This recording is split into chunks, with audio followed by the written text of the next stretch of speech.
All right, so we'll go ahead and get started. And again, for the listeners, guys, feel free to use the chat function on the right side if you guys have any questions for either myself or for Rob and Steve. And obviously, we're super gracious that they're spending some time with us today. And I know that this is a time that we're all trying to get better. And Rob has been on the podcast before, and so it's really exciting to have him back. And I'm really excited to get to know Steve a little bit better today. I've heard nothing but good things. But for our listeners, Rob, go ahead and start with you. I'm looking at you right now. I guess you're the last person that spoke, so I get to see your face in full screen. But go ahead and just give us a little bit of a snapshot of you, and then I do want to talk about Coaches Conclave right before we get to Steve, because that's kind of a new venture that you're getting into, which is really, really cool. But for the guys and gals listening and tuning in live, and can you kind of give us a rundown of why you decided to get into coaching?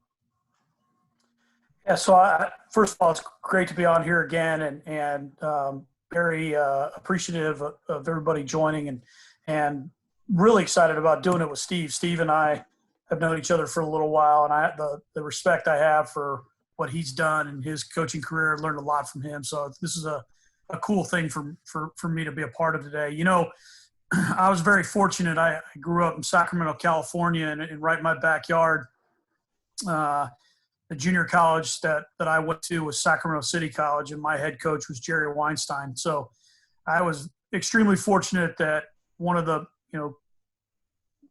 best teachers of the game, coaches, mentors that you could have was right there. And, my dad died when I was a freshman in high school. So at a time in my life when I'm trying to learn what it means to be a man, how to do things right, the male mentors that I had in my life were my coaches and my male teachers. And I was very fortunate that I had really good ones. My high school coach, to this day, I still keep in touch with, was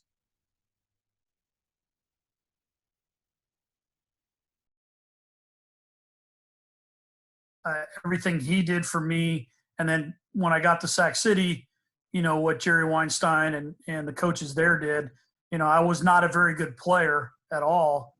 I was going to probably go play, at a Division III school, which I don't mean it like that's not a good level of baseball. What I mean is when you're a Sac City guy, it's D1 or signing a professional contract. And I remember one day I was all set to go play somewhere else, and Jerry said, "Well, what would you think about going to the University of Miami?"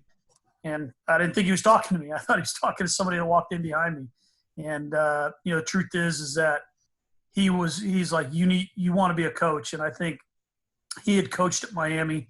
He's like, I can get you set there where you're on the roster and everything, because I think that's going to really springboard your opportunities in college coaching. And so to answer your question, that's why, one, that's how I got my start in coaching. But two, the reason why I coach is because, one, obviously, like everybody, I love the game and I want to give back. But more importantly, if it wasn't for the mentors I had through baseball, my high school coach, my junior college coach, everything that I have in my life that I consider sacred, I can connect it back to those guys helping me out. So whether it's, meeting my wife, the kids I have, the job at Penn State, coaching on the USA team, all those things. I'm very fortunate that I had good people in my life. And so that's why I coach. I want to be able to make an impact on young people. And I think baseball is an unbelievable vehicle to do it through. And so you started a new website called the Coaches Conclave that is very similar to that and runs right along those lines, which I think it's a great segue to that. And tell our listeners a little bit about that and what's kind of the why behind that. Well, so it was actually probably about a year ago. I don't know what made me kind of think of it, but I was sitting there and thinking about how so much online classes are going on now, whether at their universities or, there's that new thing that you see on YouTube all the time for a master's class. And I thought, I love doing what we're doing right now. Like, I love going and listening to podcasts. I love going on the ABCA group chats. I love going to conventions. I love watching videos. I think those are unbelievable resources and great learning environments.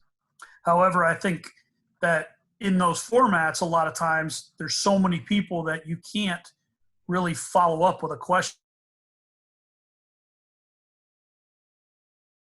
I had was when, as a young coach, I'm with Jerry Weinstein at the convention, and he's like, "Come on, we're going to go to lunch with Ray Tanner," and I'm able to sit there and ask him questions, and then he answers them, and then the conversation goes where it takes us, and I can follow up and get clarity. I know, being able to sit and talk with a guy like Steve Owens before games, or as many rain delays, Steve, as we've dealt with, being able to sit and talk to coaches behind the fence at recruiting events and things like that, and in the lobby of the ABCA convention, that's where I've learned a lot of the lessons and the things that I've learned. And that was my goal, is to try to bring it in a online video format where the class sizes are extremely limited and you can interact with those coaches. And so the COVID situation allowed me to kind of get that going and really launch it. And the response has been really, really good. And, it's extremely, extremely affordable because, and I want it to be a resource. I want it to be something where people want to participate, but they're not, cost isn't something that prohibits them. So there's good things on there. There's a resource library that I'm constantly putting stuff in, whether it's videos I like to show to my team, whether it's things that, that I think are helpful for coaches that people can go into and take a look at it. And so, I appreciate you asking me about it.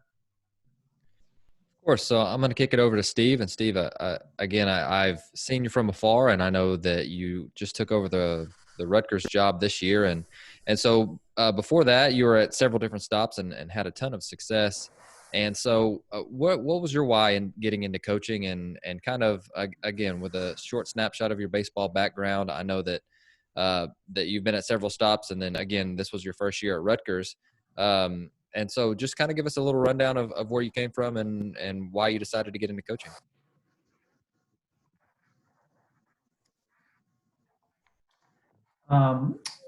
That's a good question. It actually is kind of a difficult one to actually answer, because it's a long time ago, and I'm trying to figure out exactly why I did get into coaching. I know when I graduated from college, and I had gone to school to be a physical education teacher. That's what I wanted to do.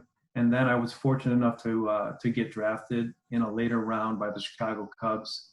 And so I had taken a job like somewhere like in Governor, New York or something, really small school. I had a job coming out of college. And then I remember when I got drafted, I had to call, the athletic director and tell him I couldn't come to work.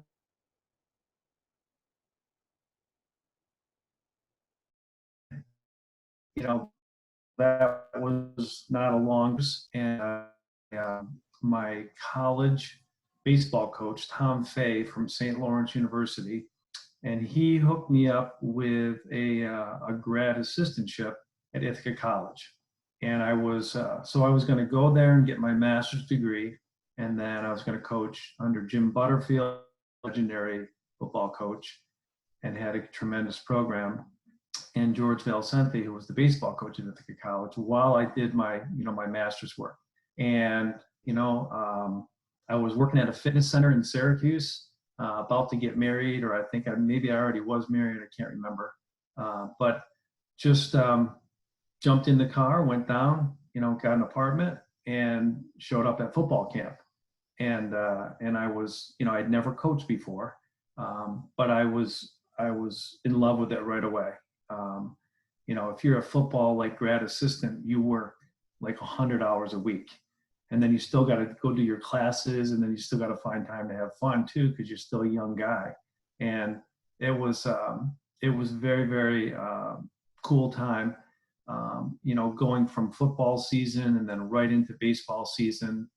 And I finished my master's in 1 year, because I did a couple classes in the summer. I had 2 semesters, and then I finished in the first semester of the summer, at the end of the school year. And I had taken a job as an assistant baseball coach with Tom Ford at Cornell. And so I was going to get into coaching. I was not going to have to move, and I was going to take, a part-time position with Tom Ford and start my coaching career.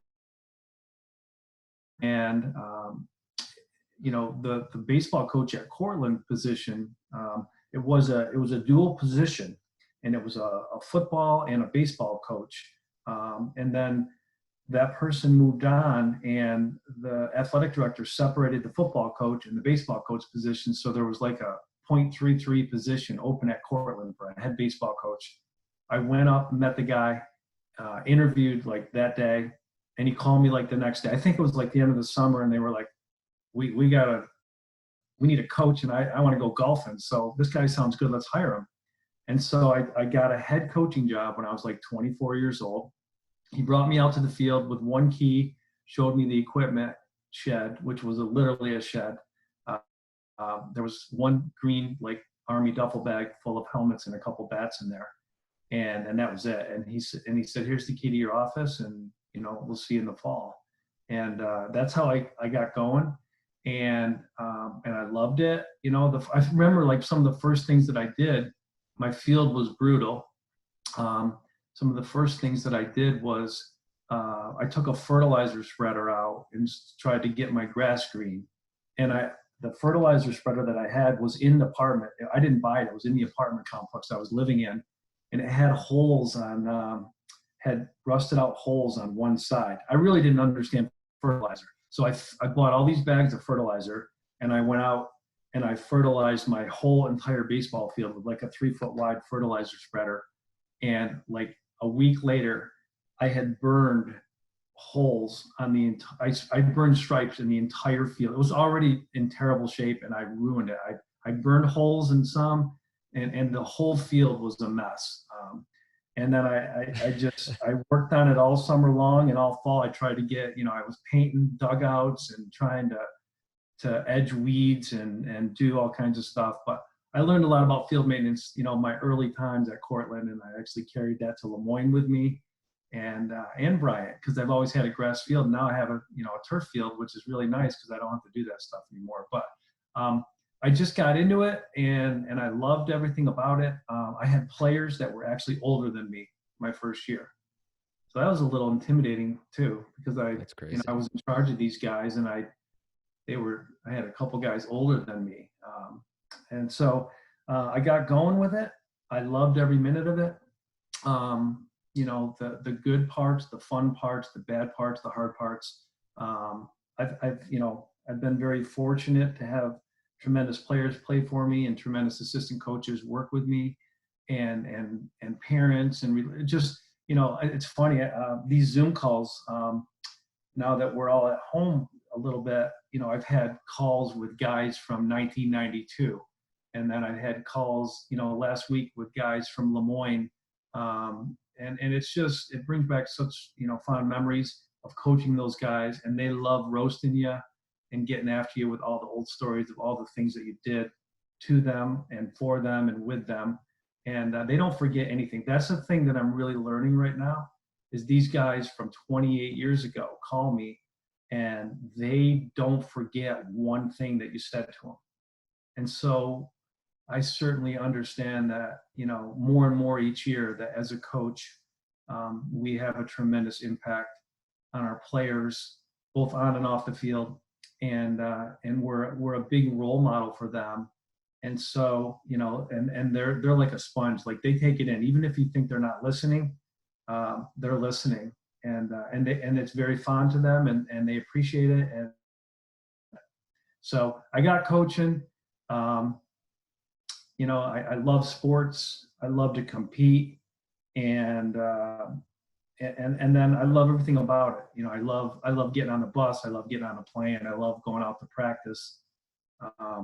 The office work is the office work. The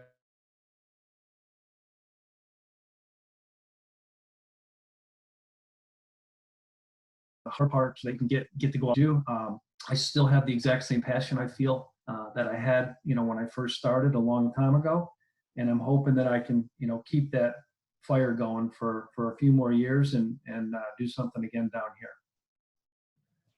I love that, and again, thank you for sharing your background, because I think that kind of sets us up to where we are today. Obviously, it sets us up to where we are today, but it kind of gives us a look into your coaching style, and then again why you coach the way that you do. And so you started as a head coach in 1992, and I obviously I think you look much younger than that, but you've got now 28 years of head coaching experience. And so I think that that's absolutely fantastic. And we've got so much head coaching experience on the call here today. Zero myself, but with you two, I think you guys are pulling me up. But I do have a question as far as, going into Rutgers. You were at Bryant for 8, 9 years, and then you decided to take the Rutgers job, and you've made some different stops as a head coach. And so I think you've had this experience, but I'm always curious what coaches do first. So you had the luxury of being a head coach for, several years before taking this job that you currently have. But this is also a new program with new players. And so you have to really start with a clean slate. So what were some of the different things that you did first, and give some advice to some coaches who we're in the season of changing jobs. And so this question is going to come up quite a bit of, okay, where do I start? Like, what do I do first? What were some of the first things that you implemented, and then why did you do those things? I think what I've done first is different at each location because, um, at Cortland it was different, and then at Lemoyne it was different, and then at Bryant it was totally different because I'm an upstate New Yorker. I'm a proud upstate New Yorker too. I mean, I grew up there. It was a great place to grow up, and Mm-hmm. and I was able to coach there for the first 15 years of my career or so, and then I just when I moved to Rhode Island, like that's a big jump from Syracuse to Providence, and I didn't know anyone. I knew one or two people in the whole area. I had no assistant coaches. It was a nightmare, and so it was very difficult to get. But coming to Rutgers, I'm able to bring my staff with me. I brought my entire staff with me, minus our director of operations, but I brought both of my assistants with me.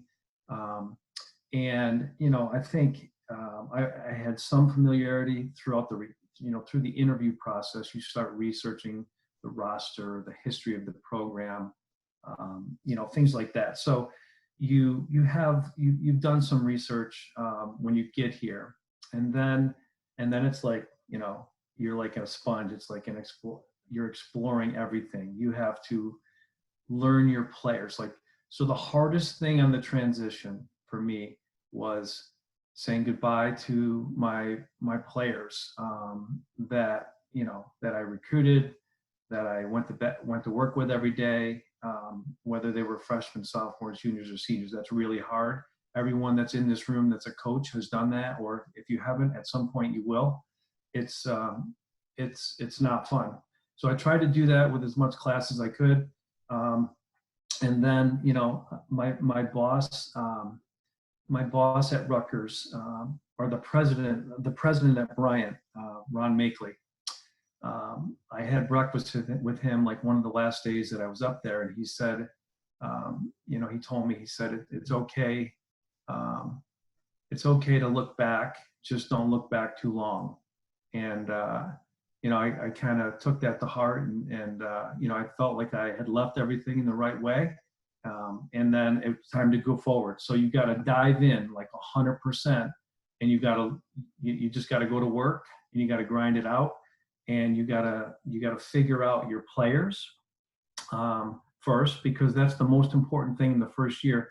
You can't change a lot in the first year with your personnel, with some things that are already in place, operating structures, practice schedules, lifting, so you can't go in there, like a Brahma Bull, and just kind of bully all that stuff and try to change everything at once. You have to get to know your players, and that's a process that takes quite a bit of patience. And so you've got to get to know them as people. You got to get to know their strengths, their weaknesses, their motors, where they're at, where they can get to, who you have to just live with until they leave, who you have to get to and change. There's a lot. It's a long process. But so I think that's the most important thing. While you're worrying about the other 9 million things, the most important thing is to take care of the players, get to know them, because that's what you can control. Then you have to, learn the operating structure of your school, who you have to go to get answers. And at Rutgers, compared to the other schools that I've been to, it's more of a daunting task.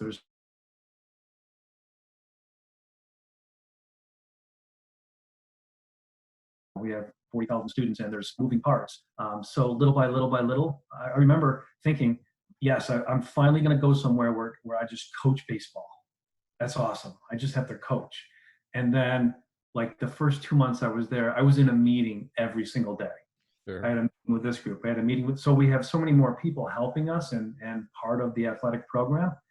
But then I'm in meetings all day long and I want to be out on the field, coaching. So I was surprised how much time it takes to do all those things, to make those relationships and to meet with all the different departments that you have to meet with at a big school. It really, at Bryant, I knew the admission director and the financial aid director, and that's about all I needed, and here it's a little bit different. But the players, the process, and then, as you get, and then, you start implementing little by little, putting, I think you have to watch and listen and learn a lot before you start diving in and changing things. The kids got to get to know you a little bit, get a feel for who you're at. I never like to, even every fall, I like to just watch before I start making changes to guys, whether it's how they play or what they're doing. I like to just watch and see who's doing what, and I'm paying attention. I just might not say much. And then it's implementing your practice plans and making the changes that you got to make. And, with my staff being with me, and that familiarity, which was awesome, I feel that was pretty easy for us to just, we weren't going to recreate the wheel. We're just going to coach the players. That was kind of what the first year was like. And we felt pretty prepared and we were excited to go. Like, we did all the homework, right? And then we were going to go take the test. And we only got to take like 12 tests before the class got canceled, because, right. The games are the tests. Like that measures you up. Like, you better than the other team, you're not better, are you prepared?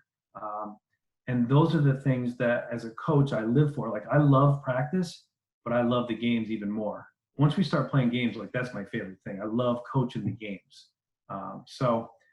That got cut short for all of us this year across the whole country, high school, youth leagues, little league, everything. I mean, it's just kind of a really tough thing. But, I think if I was going to give any advice, I would say that you really have to listen more than saying a lot at the beginning of making the changes that you have to make.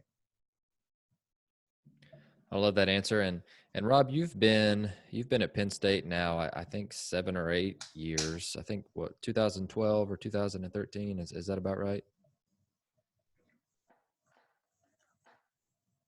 Here, I'll unmute you. Sorry.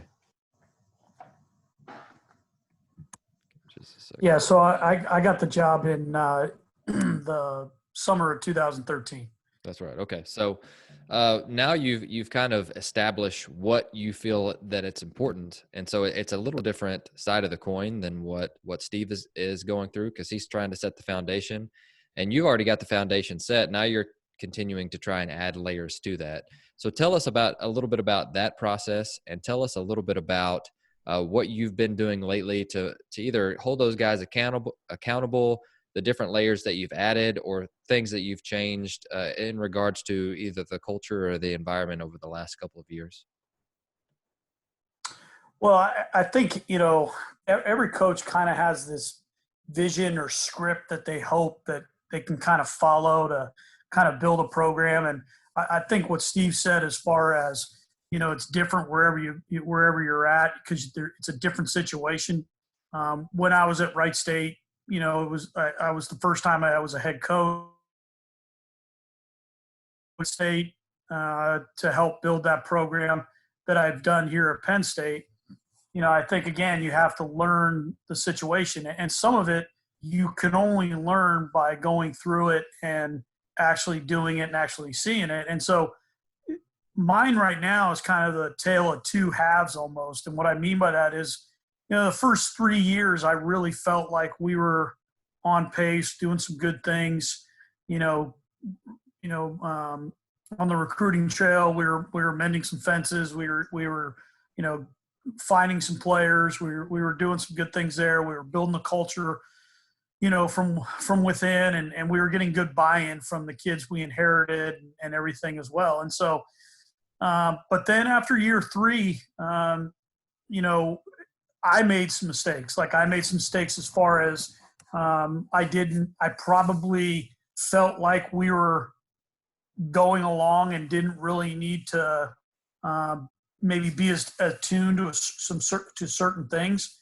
And that really set us back. I mean, it's year 7 and we're not where we need to be yet. But what I was able to do is I was able to be able to take a step and some of the challenges that I didn't realize were at Penn State when I first got there. And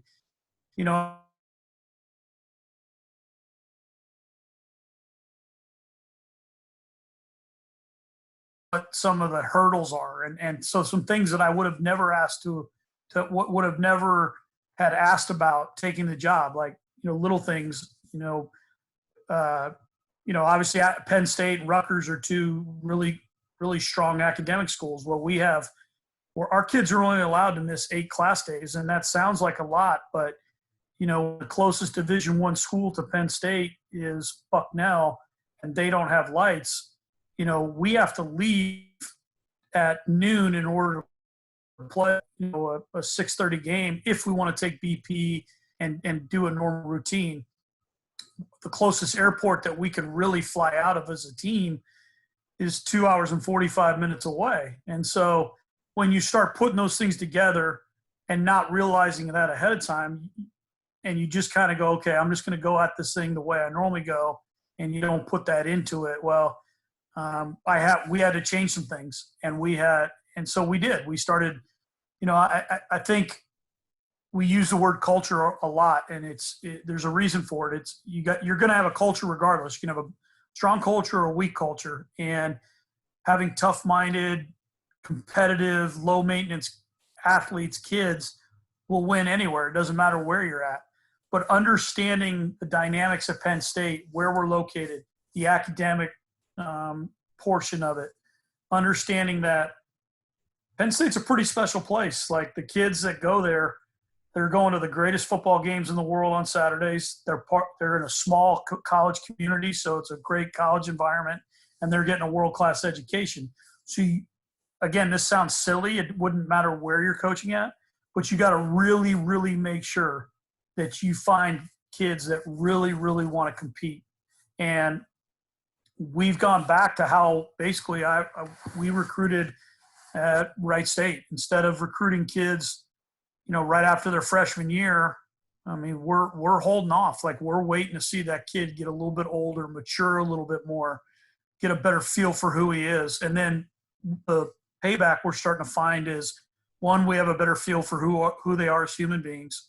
But number 2, that kid that develops late, he's so pumped that somebody recognizes him now that we're actually getting a better player for less money than spending a lot of money for that kid after his freshman year, sophomore year. So for me, it's been a big learning curve. And, again, just like all of us, we're all bummed about this year and how it ended with the COVID and everything. But it was really tough because, in our situation, because we really finally had the culture in a good spot, and we had guys that really cared, and we had guys that really bought in and were taking ownership of things. And actually that week before we got shut down, I really saw some jumps in physical ability, but just the overall approach to competing and the ownership of the culture. So, and the reason why I share that story is because, I think sometimes when we get on things like this, all we hear about is the success stories, meaning like, okay, I got there, we did this, we had this kid do that, we had this kid do that. Well, that's the way it worked at Wright State for me. I mean, it did, but at Penn State, I had to push pause and take a step back and go, I got to do better. And it starts with me at the top, and luckily we have a great administration and we've got kids that are doing it, and I'm excited about where we're moving to. That's wonderful. And I think and I have to because Steve is going to make Rutgers a winner, and like I got no choice. I don't think there's any doubt in my mind either. And so I think that's such an interesting thing because, as a younger coach, I was starting to read a lot of different, aspects of culture. And just here lately, I've started to notice that there's a lot of things that teams do that's the same, or at least the same principles, but it all is based around what, the organization that they're at and the type of players that they're getting. And then it really all comes back down to the players. And obviously for you guys, the school and the traditions and different things like that. And so it's just so interesting because I think that obviously you take Saban and you take him somewhere else and he's still going to win, but it's going to look different, in some different aspects because Alabama's one thing and it looks different from when he was at LSU. And Belichick's probably the same thing. Whenever he was in Cleveland, he ran things different than when he was in New England. And if he went somewhere else, it would be different too, just because the organization's different, the players are different. And so I just wanted to throw that out there because I think that that's so interesting. And like you mentioned several times, you've got to know what you're working with, the players that you're going to get, and figure out how to win with those guys. And to your point, to find winners who want to compete. And so I really like that a lot. And another thing, and I don't know, a mutual friend of ours, Kyle Wagner, posted this yesterday. He just talked about just conflicting, or not necessarily. Let me see what he called it. The great divergence. And so we talk about kids nowadays, and that's a thing. Obviously, we don't want to look down upon them for any reasons because we get to work with them every day, and it's a privilege. But there's also a big difference between guys who grew up in the 90s versus guys who are growing up now because of the amount of information that they have. And so he talked about back when he was growing up, the coach was the sole source of information because that was all that they had. And so now we're having to shift our ways of communication to different players because we don't necessarily know what all informational inputs that they have. And so has that changed for you too? And have you had to change your way of communicating with players? And again, I think this is a big deal because I think it really starts that trust and that relationship with the players through communication and getting them to buy into the program mentality. But just kind of long story short, have you changed your way of communication over the last couple of years? And if you have, what has been an effective way that you've been able to do that? Well, I'll go first, but I think actually, to be honest with you, that was one of the things that got me in trouble when I first got, after those 3 years, because I think first of all, you got to be authentic to who you are, and you got to be consistent, and to try to change how I communicate with, on a daily basis is going to be difficult for me to be authentic. Now you have to know your audience. And when I say I think it got me in trouble is when we started to struggle, instead of looking at what the reason was, I was thinking that I wasn't connecting with them or getting through to them.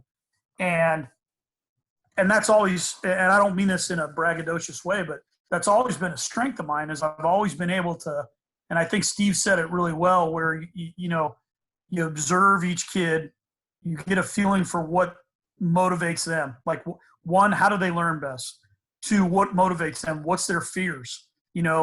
What's going on in their life? Like, you don't know that when that kid gets home after a game, if he's absolutely getting blown up by his dad on the phone because he didn't play well, or it's the draft year or whatever. So you have to really pay attention to that. And so I tried to kind of, I think change what I had done. And because of that, I wasn't being myself. And so I think there is a change, which again, I don't think is a negative thing. But I think because kids can get information from everywhere, they can, like right now, right now, if you're bored, listen to me talk, which if you're like my wife, anytime I open my mouth, she gets bored. You just pick your phone up and you can be entertained right away, and you can get information right away. So I think that what I've tried to do is really be very simplistic when I'm teaching stuff. And one of the things, and I stole this from somebody, but when I meet with kids now one-on-one, I never would have in the past thought to do this because it never seemed to really get lost in translation. But now when I get done meeting with kids, I ask them to eat. I say, hey, look, take the next 24 hours. I don't need it right away, but email me back what you got out of this conversation.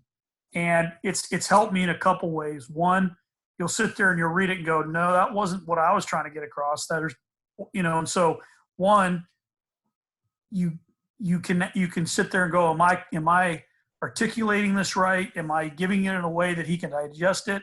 Or two, you learn how they take in information, and it's helped me coach them better on a daily basis. So, I think the communication is different. I mean, but the thing that, if you guys don't follow Kyle Wagner, you should. It's at Go Wags on Twitter, but he just has some stuff that really makes you think. And the amount of information that kids are getting, when they get to us at our level, the other thing that we all have to keep in mind is, so when a really good high school player, travel ball kid, gets to the college level, kids are playing more baseball nowadays, and there's more baseball games on TV, with the exception of now, than ever before in history. So you would think that they're truly learning how to play. But because of the structure, they're on these travel teams that don't meet up in practice. And they also don't learn how to compete. Again, this is not a slam against them, but like when I was in high school, you played for a state title. If you didn't make the team, you didn't play baseball. And then in the summer, you played for a Legion World Series. If you didn't make the team, you got a job. So the kids in the summer, there's so many tournaments. The pitchers come in and pitch just for their game for 2 innings. They don't learn how to go through a lineup. They don't know how to be a teammate. And again, this is not bad-mouthing them. It's the structure that's set up around them. So when they get to us and you're trying to give them that structure that allows them to compete and a team to be competitive, that is very uncomfortable and new to them. And they're also a high school kid who's really good, he may have a game or two where he really struggles, but his talent level is going to allow him to not fail for a long period of time. So when they get to our level, they have these stretches of failure that is extremely uncomfortable. It's never happened. They can get instant gratification. And so they want to know why. Well, the only reason can be, it's because they're having me do this, or I didn't do this before, or they changed my swing. And so it's instead of, and I'm sorry for this answer taking so long, but the biggest thing that I'll tell you is instead of me getting angry that, they're trying to find information somewhere else, I needed to reframe it and go, they're trying to find information somewhere else because they don't understand that what they're going through is normal. And so, yeah, I do think it's changed, and you got to adapt with it. I love that. And I love that point. And so, Steve, you talked about getting to know your players and really watching them quite a bit, which I think that for me, I'm a talker, so that's hard for me to do.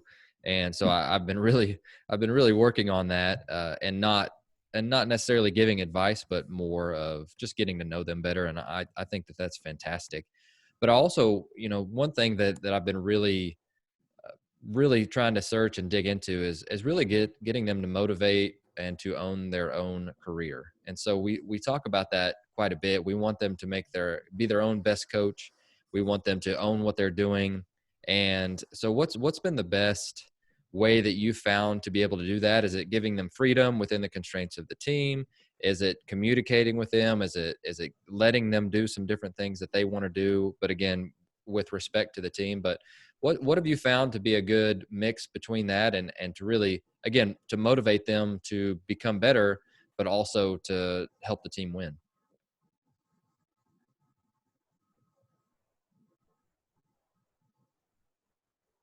I think Steve's muted. He had it there for a second. Give it just a second. There you go. Okay. We're good.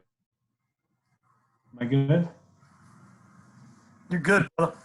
All right.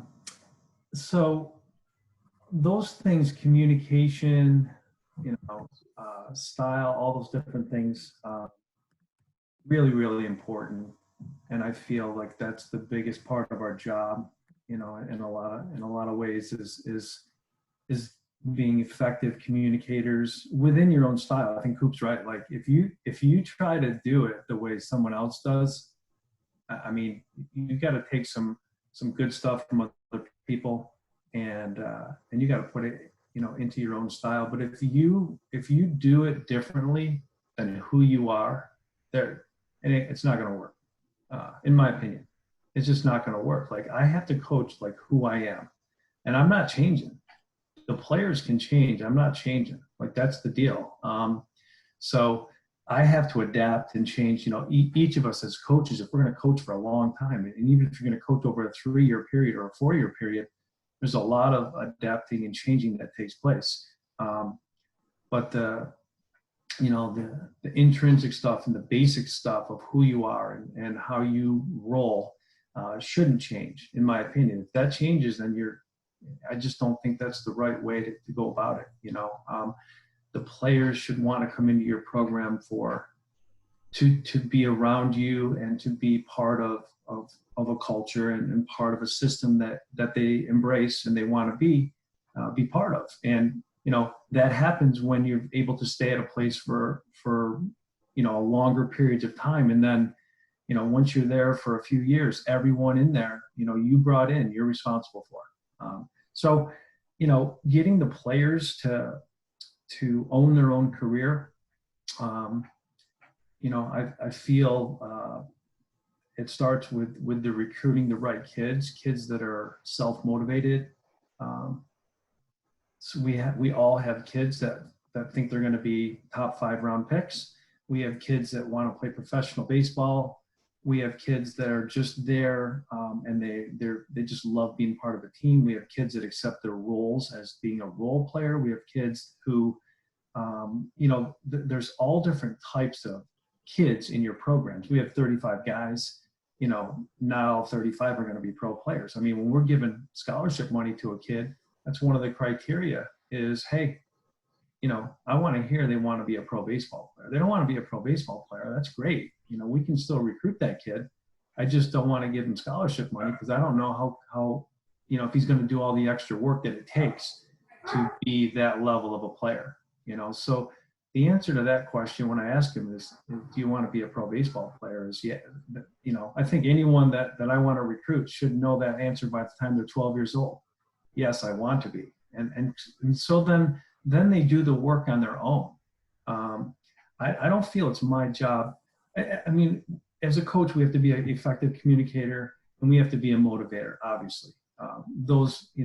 But if we have players who are already self-motivated, you can coach a lot more and do a lot less motivating. My goal is to surround myself with people that are equally as motivated as I am to succeed. And so it's my job to pick the players that want to come in and do the work on their own. And then I want to be a part of that. I don't want to be the driving force for every single thing that a kid achieves or doesn't achieve. I don't want to be responsible for all of his successes, and I don't want to be responsible for all of his failures. I want to be responsible for allowing him to grow in every aspect of his life with the interactions that take place. And so, I look for intrinsic intrinsically motivated people and players. There's a lot of formulas for putting together a quality team. And I think we're going to talk about recruiting in a little bit, but I don't feel, I feel that,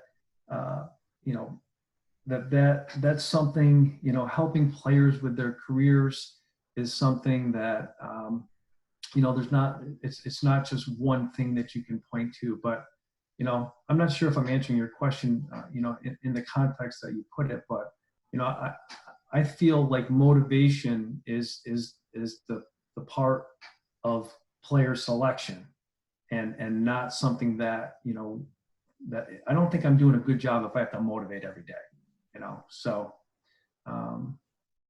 I love that. I love that answer. And obviously whenever we get to recruiting, I'm going to see how you do that. But Coop, is there anything you want to add to just getting players to own their career and to be their own best coach? Yeah, I think that, first of all, it's like anything else. If you want it more than they do, then they're never going to be the type of player or person, for that matter, that they want to be, right? And I think along with what Steve said, I think part of it that we try to do, and this is something we've really started to emphasize more and more, is, again, so much of what I see when kids get on campus now is they haven't failed a lot, right? And they don't understand that failure is growth, right? It's the pathway to learning, to getting through something. So when we get here, we spend a lot of time completely trying to redefine what failure means. And there's a really, really good quote by Brene Brown, and I'm not going to get it completely right, but she basically talks about, I want to be brave in the arena. I want to be great, and I can't have it both ways, meaning I can't want to be great and be brave, but yet play it safe. And so she says in it, you have to sign up to get your ass kicked. And that's the truth. Like, once you can get your kids to understand, okay, you want to be great, you have to sign up to get your ass kicked. You have to be willing to go out and fail. And that failure doesn't mean you're not good or you're a failure. It means that you're very, very close to doing something great. The game is talking to you, so you need to listen to it and learn from it. And so when players can really understand that they need to embrace failure, and I don't mean like, oh yay, we lost and whatever, no big deal. No, like, when I can embrace, like, all right, you know what, I came up short and I didn't do well, but what's the message? What's the info? What can I do to get better? Then you're constantly learning. So, one of our big mottos, because of that quote, is here at Penn State is, all right, you want to be great? Then sign up to get your ass kicked. And if you do, you're going to end up probably dealing out a lot more of those than receiving. Oh, that's fantastic. John, like a couple other things just to go along with that, with helping players, with their ownership. I think some type of goal setting is really important. Short-term, long-term, career.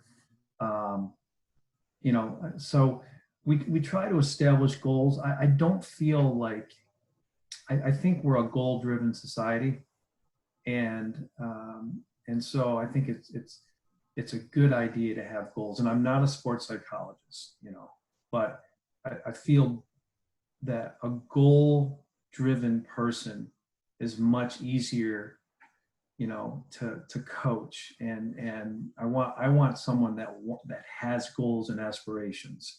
And so that's something that we'll talk about quite a bit and try to help them, to achieve. Along with that is identifying weaknesses. So I need players that will own their weaknesses, whether they own them on their own or whether we have to identify them.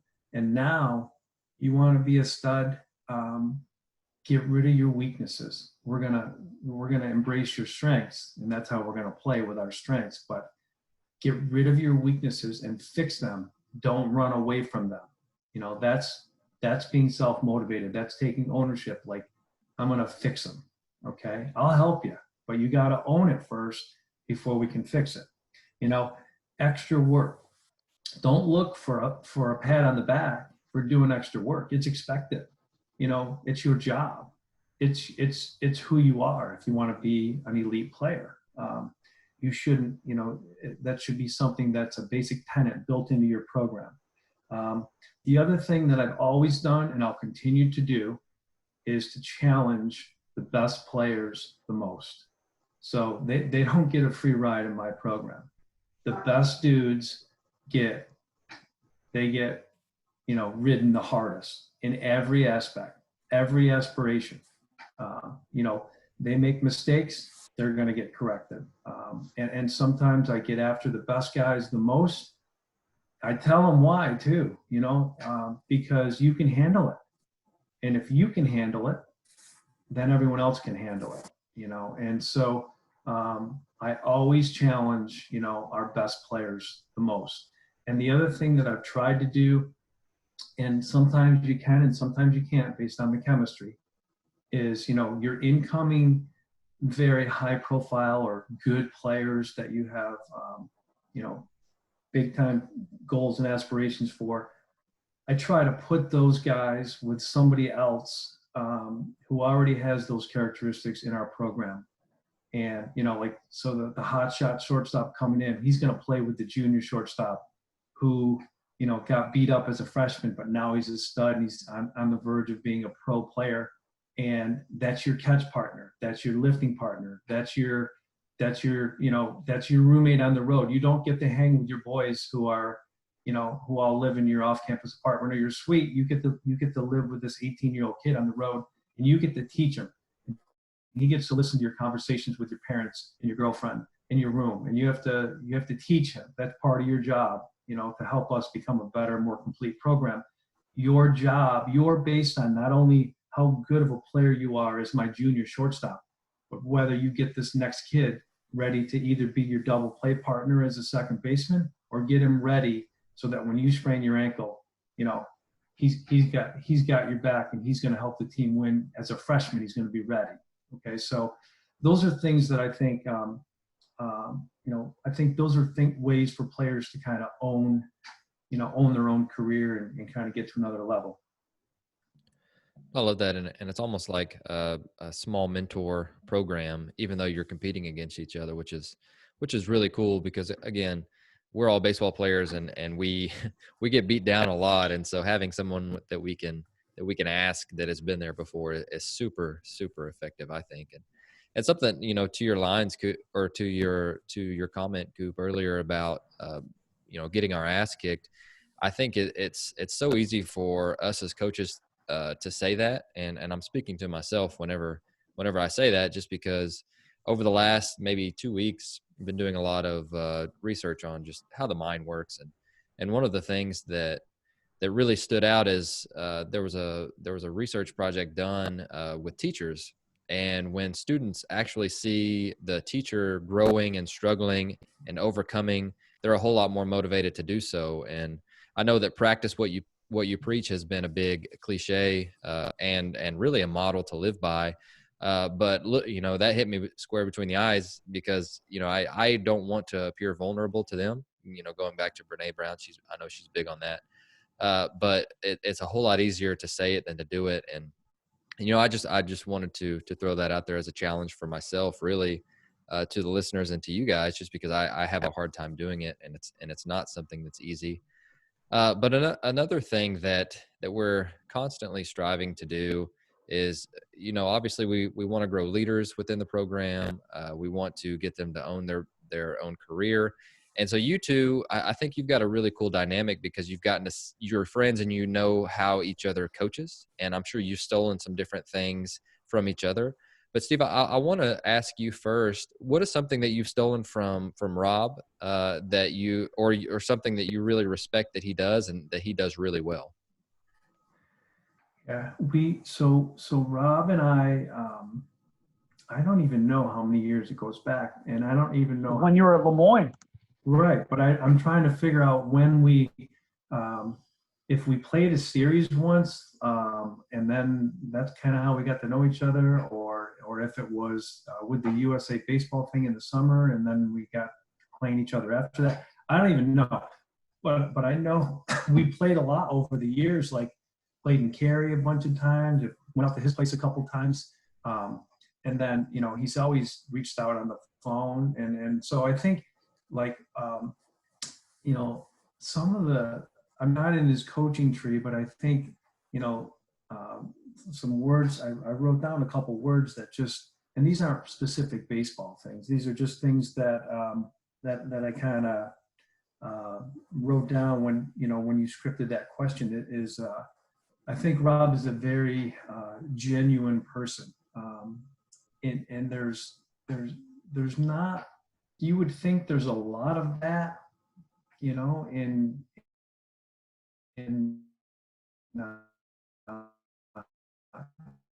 every part of life, but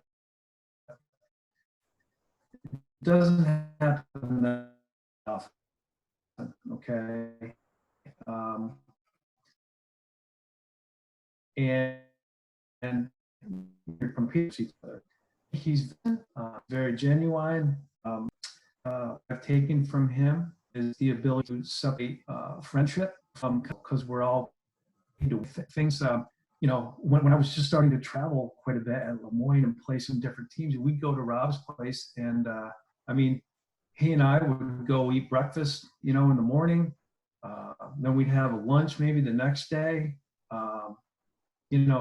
That stuff really didn't happen too much, with me, with other people. And then 2 hours later, we're throwing BP and we're trying to beat each other, but it didn't matter, And I just feel like he's got a large group of people that he lets in a lot. I feel like he is always searching for a better way to do something, and also willing to share, whatever he happens to learn or feels like it's something that's positive. He's not going to hide it and keep it for himself. He's willing to share that. Those are the things, these aren't baseball specific things. These are life specific things, and just things that I've, admired that he's able to do with general ease. All right, cool. Well, that's extremely flattering, especially coming from Steve. And I think first of all, again, that means a lot to me, but I think for me that the things that I respect most about Steve are very similar to what he said in regards to me. He doesn't know this probably, but on a personal level, my oldest son plays ball at Penn State for us, and he's a freshman, and he was recruited by some other schools, and I reached out to some different coaches, and at the time I didn't realize Steve's son was going to play for him, but I trusted Steve. I trusted his advice, and so I called him, and I was like, hey, I don't even know if you need this type of player, but here's the deal with my older son. And he goes, well, why isn't he going to play for you? And I'm like, well, I'd like him to, but he may not want to do that. I was struggling with is he good enough because he's good enough, or is he good enough because I want him to be good enough? And he said, well, look, if he's good enough, he's got to play for you. And I hadn't had many guys say that, but he said, look, he goes, you think about, you have an opportunity, and he goes, only if he's good enough. He's like, you have an opportunity, as much time as you've missed coaching other kids, you have an opportunity to give your son a Penn State degree and have him come out of college debt-free.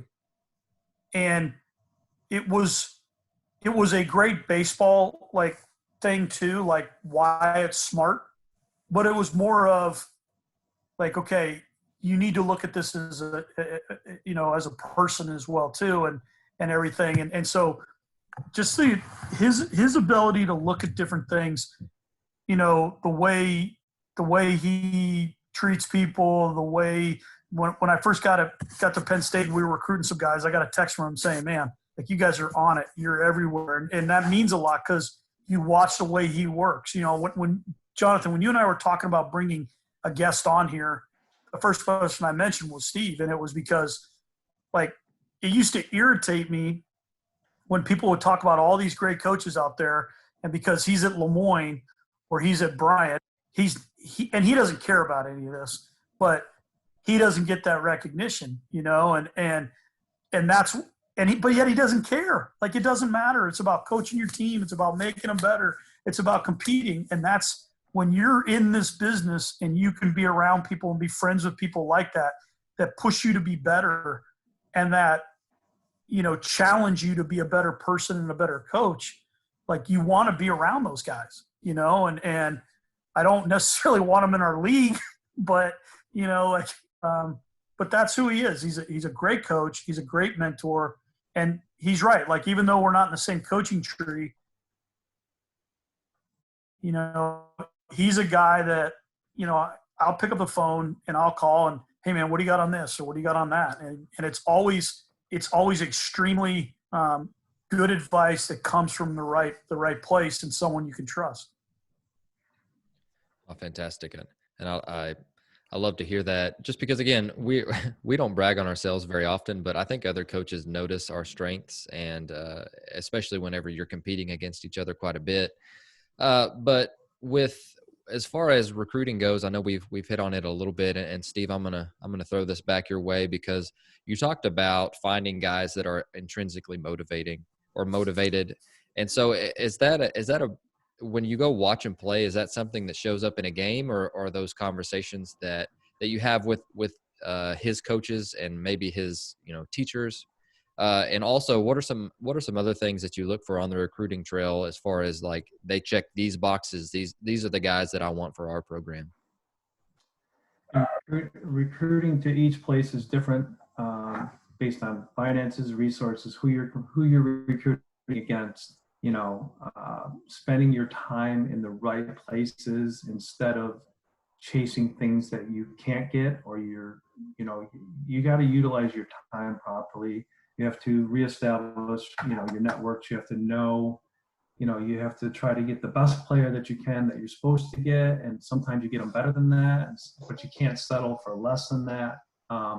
It's a very complicated formula, depending on where you're at. It changes all the time. The kids change all the time. Your assistants are extremely critical, because they need to know what you're looking for. It's easy to evaluate, a really high level talent, but there's more to it than that, to putting a team together. And I'm learning a lot right now.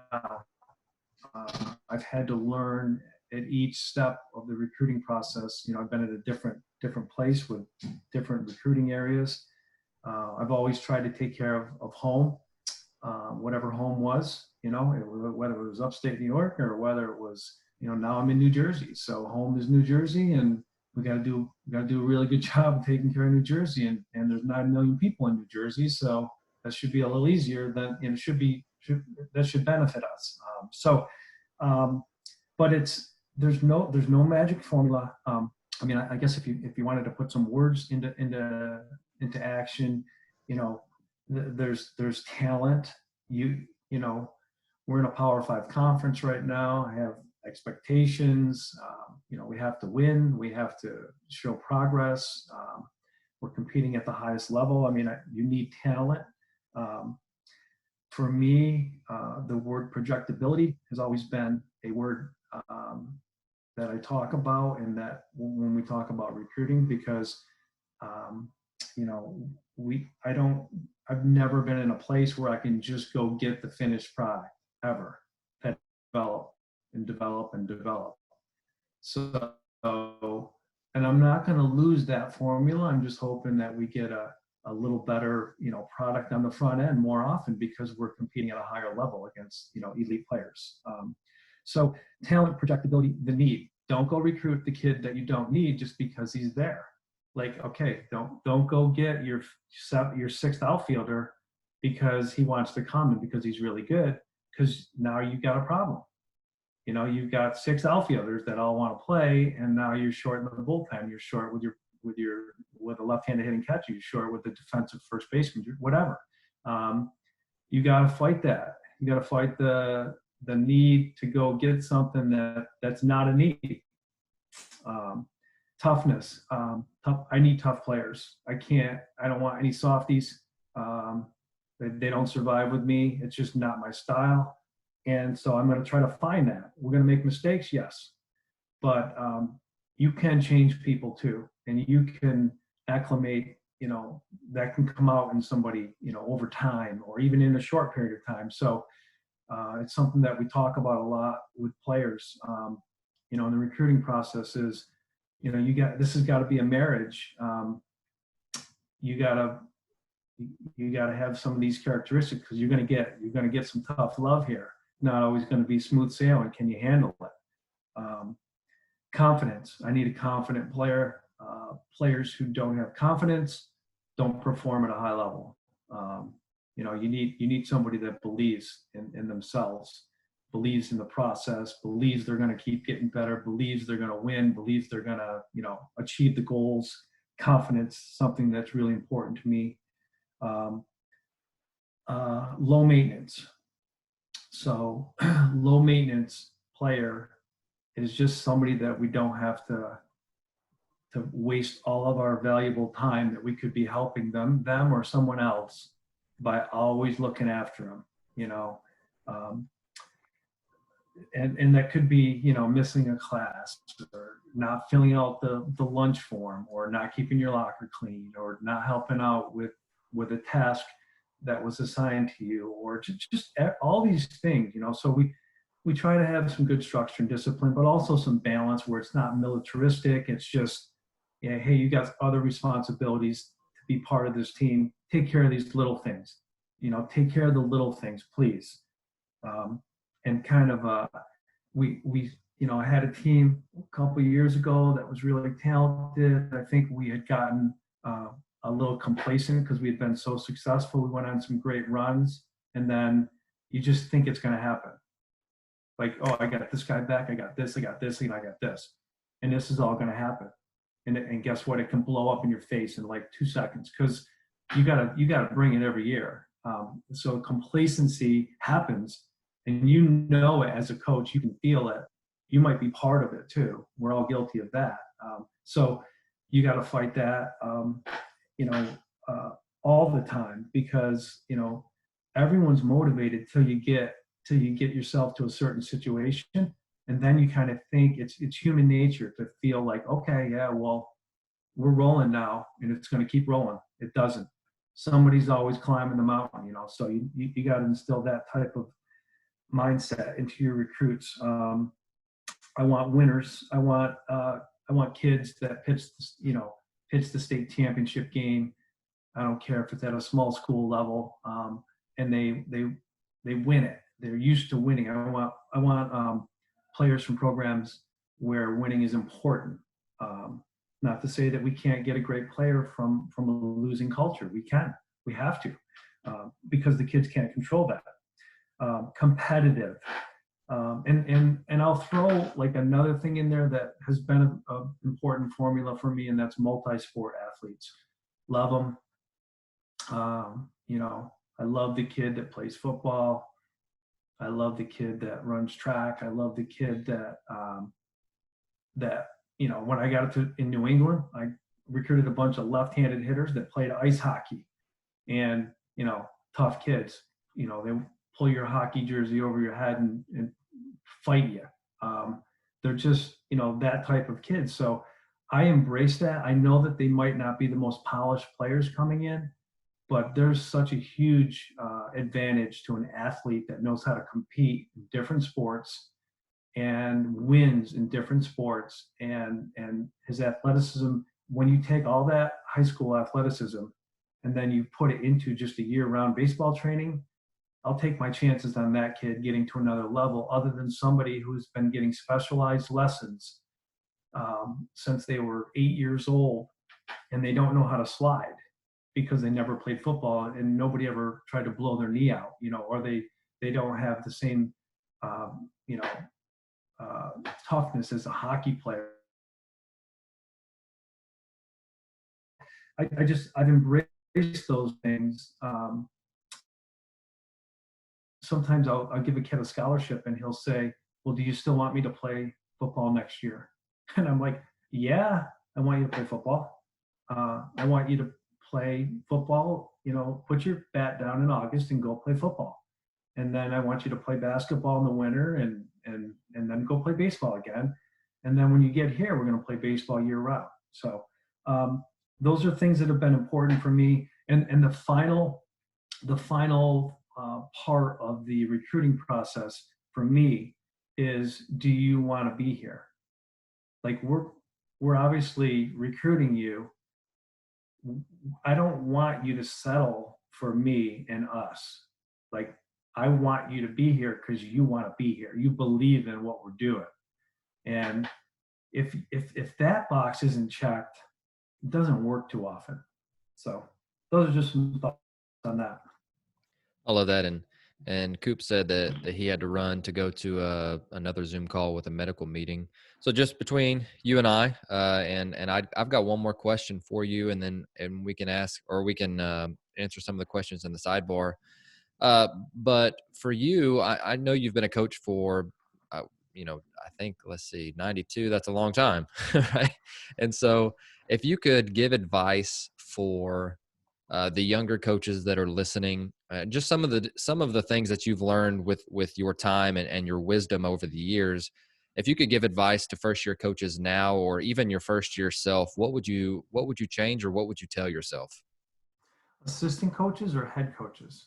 Head coaches.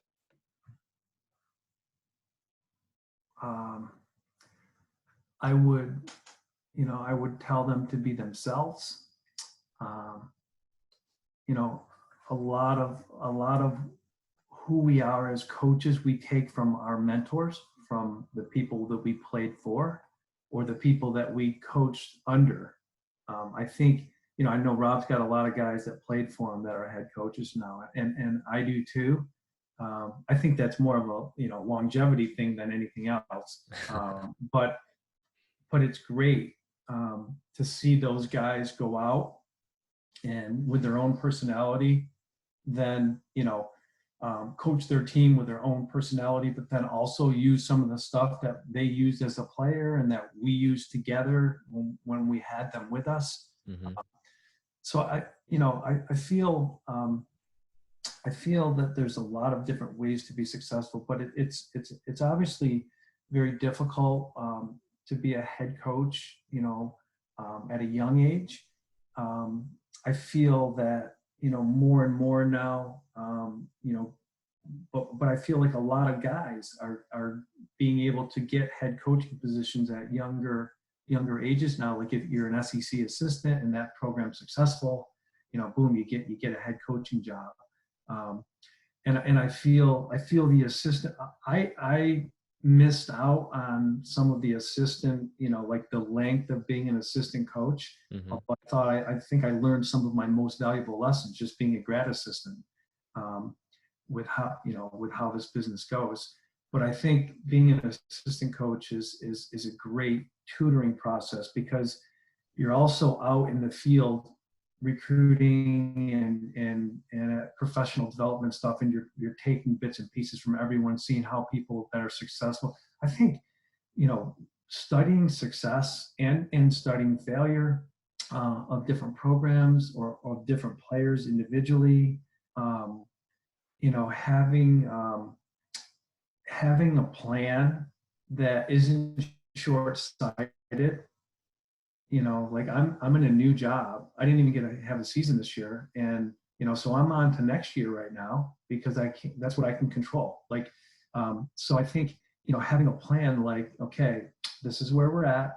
This is incrementally where we want to get to with our talent, with our culture, with this by this time next year, and then now and having a plan for your player development, as well as what you believe in and the style of baseball that you want to play, understanding the ups and downs, having the team take on your personality, which therefore you got to have a pretty good grasp on your own personality and not be like Jekyll and Hyde. It's got to be, you got to have you got to be who you are, but you also, there's some temperament that has to happen there. There's growth. There's, I think Coop said something today about, hey, when you're wrong, you admit it to your team. Hey, I made a mistake here. And now everyone can admit their mistakes, so there's just, it's not a formula that I can put my finger on. Some people are very successful because they're at a place where they can recruit at a really, really high level. Other people are successful where they don't necessarily have all the bells and whistles, but they recruit differently and they develop. Some people are great game managers. Some people are incredible in practice and they have, they got a tight butt in the game and they make a lot of mistakes. Some people know when to put their pitchers in and when to take them out. So, as a coach, we want to be good at all those things. We want to be a great recruiter. We want to be organized and efficient at practice. We want to be on time or early to everything. We want to value the little things. We want to be a great role model for our players with, that can carry way on to more things than baseball, their families, their professional jobs, things like that going forward. We want to be, we want guys to, I think coaches need to be competitive. You have to be competitive. If you don't want to win, the battle, you're not gonna be a good coach, in my opinion. Like, you gotta be competitive. There's nothing wrong with that. That we live in a country where, those who compete the battles and win them, succeed, and the other ones don't. So I think we embrace that instead of being, that being something that's, that's a scarlet letter. I think that's something we embrace as coaches. And I think, if I was going to give advice to younger coaches too, and I'm still trying to learn, how to get better. Everyone's got to keep learning how to get better. It's a tough job, but it's really gratifying. You don't make a lot of money, unless you're at certain special places. But you don't feel like you're going to work every day either. You get to go coach. I can't tell you how many times. So, I'm with my wife and we're somewhere and they say, well, we're at a party. Well, what's your husband do for a living? Well, he coaches baseball. And then they're like, well, what else does he do until 3:00 every day? Well, you get that over and over and over and over again. And I would say, the other advice would be to, and this is something that's been something that helped me and probably hurt me. Not that I was worried about that, but don't do your job to get somewhere else. Do your job because you want to do your job, and then the getting somewhere else happens at the right time. But if you take shortcuts, some people get lucky with that. But if you take shortcuts, ethically or otherwise, to try to do something, too good, too quick, it may bite you in the butt. I think you got to have a good incremental plan and stick with it. And then, I think little by little, you see your successes. And I've always felt like whenever I've gone somewhere, the true talent and character and style of my team kind of surfaced in year 3. That's about, where I felt that it would surface.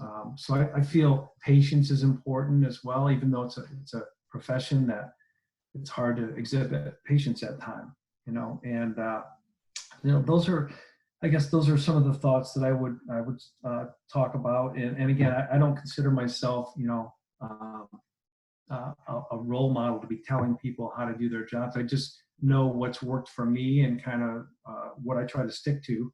And I think, being yourself, you know, like I saw Rob DeToma's on here, like they like to steal bases. Like that's what Rob does, you know. So you gotta do what you do.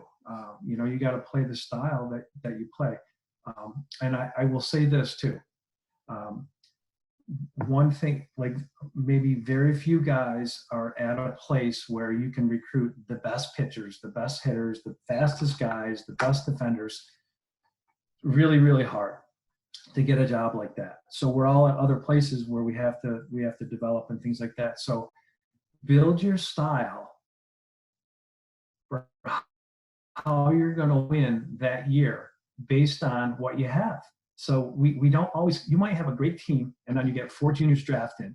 And now all of a sudden, instead of having, you know, a team that hits 320 with 65 home runs and has a good on base percentage, now you got, you know, power pitching and bullpen, and you have a very weak offense for a year, just because that's what happened with the way the players left unexpected or somebody got hurt. So now you can still try to hit 65 home runs and hit 320. It's not going to happen. So figure out a different way and tell your team, you know, embrace what you can do well with that talent that you have for that year. And now you can figure out how to win a game that year. Now you got through that year. Next year you get 3 or 4 more boppers in there, and then you go back to playing the style. Everyone has a style you want to play in. Your talent doesn't allow you to play in that style every year.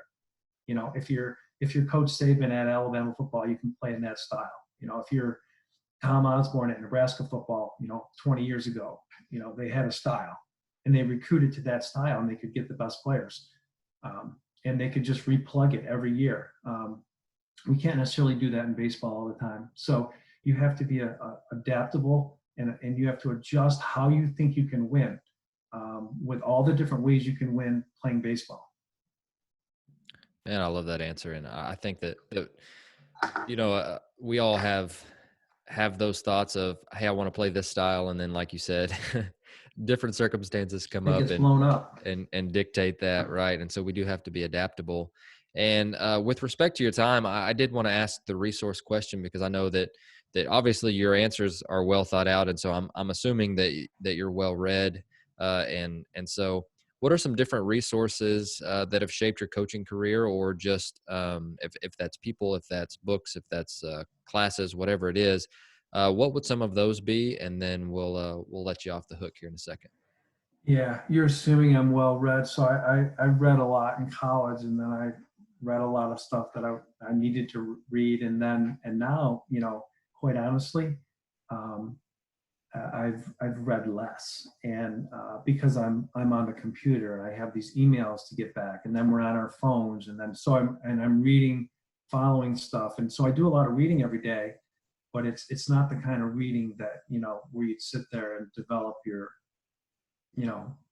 yourself, or you know, comfort reading where you're just trying to, you know, enjoy yourself. So I haven't, you know, I'm not a big reader with respect to, you know, books, but I do, when you ask that question, you know, I mean, I got a few books right here that I know that I've read. You know, I used to read at night before I went to bed, and I found one, you know, one book that I really like is The Only Way I Know by Cal Ripken Jr. And it's funny because I lost my dad last year, but I opened up the cover of that book, and my mom she used to, you know, whenever she gave me a present, she used to write in there. So I haven't been able to see her for a few months with the restrictions, but I read, you know, she wrote like a whole page. It was at the end of the season. I don't remember what year it was. I think 1997, where, you know, she had written me this whole long note about that. You had a good season. It didn't end the way you wanted it to end, but we thought you'd want to read this book about Cal Ripken. So, you know, I've read a lot of stuff. I remember back when I was in Cortland, and I was still learning so much about practice preparation, and I mean, like signs for first and thirds and how we defend this. And I didn't have a network of coaches that I could call. I didn't have, you know, Scott Brown at Vanderbilt, where I'm like, hey, tell me how you guys are doing your, you know, early break first and third defense, or, you know, what are you doing with your second baseman in this? How are you holding runners? now I have a million coaches I call, and we just like kind of rehash that stuff so we can change it and adapt it a little bit. I didn't have that, but I did buy Ron Polk's book, and everyone that bought that book, and he might still do it, he used to write a handwritten letter to everyone that bought that book. And that book had everything in it. When you first started coaching, you don't have the right charts or this or that. I didn't have any of that stuff.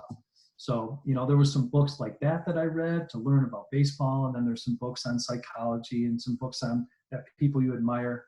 I've read a lot of Bobby Knight's books, the Good Night Nightmare book. That was kind of interesting. And some books with Coach Wooden and some of the legendary, coaches on psychology and how they do stuff, and Moneyball. And there's a lot of different things, that you like to take bits and pieces from. For me, that's more recreational. And then I really try to learn now from network of people that I've built or trust or admire that do something. And if I have a question, I'll give them a call. And the other thing that I think, and this, because you've got a lot of coaches on here, is when I didn't have any money and I was coaching for my first 10 years of my coaching career, I had other jobs other than my head coaching job. And one of the greatest things that I did, and camps were huge back then, like big team camps, overnight camps with 200-300 people. One of the biggest things that I did was I worked every single camp I could. And my goal when somebody hired me to go work for their camp, then my goal was when I leave there, I want the coach that hired me to think that I was the hardest working coach. I got there early.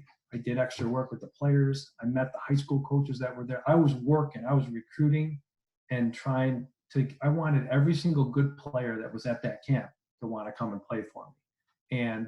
But I learned so much. And then I'm trying to tell young assistant coaches now too, even guys that work for me, please get yourself out there, put yourself on a stage in front of your peers, get out of your comfort level, do public speaking. Whenever I gave a public speaking, presentation on baseball, I love hitting in infield, but then I would do pitching and I would do catching and I would do some base running. I would do different things each time so that I had to learn what I believed in and then present it. And it just helped me gain confidence in presenting that part of the game, because we all have our strengths and weaknesses. Like a pitching coach should know something about hitting, because you got to get hitters out. So you should know something about hitting. You shouldn't just hide from hitting your whole career. Get up there and present about hitting, So I tried to, when people kept asking me to publicly speak and present in a clinic, I tried to do something different every single time. Instead of using what I prepared over and over and over and over again, I tried to get out of my comfort level and then, put the paper to the pencil and prepare something and then present what I believed in, so that I learned more about what I believed in. Oh, that's absolutely true. And again, getting out of your comfort zone has been a constant in this call that we've had. And I love that. And again, once you start researching stuff that's new, I think, and especially presenting it in front of a group, you're like, well, I better do a pretty good job because I don't want them to call me out. So then you learn even more about it, or you learn what you think was true than what you think wasn't. But there's two things, and then we'll leave the guests with something. But first, Kent, is there a good way to contact you online in case anyone wants to get in touch? And then I'm just going to leave the mic open for you. And if there's anything else that you'd like to leave our guests with before you go, I'd love to hear that from you. Yeah, I mean,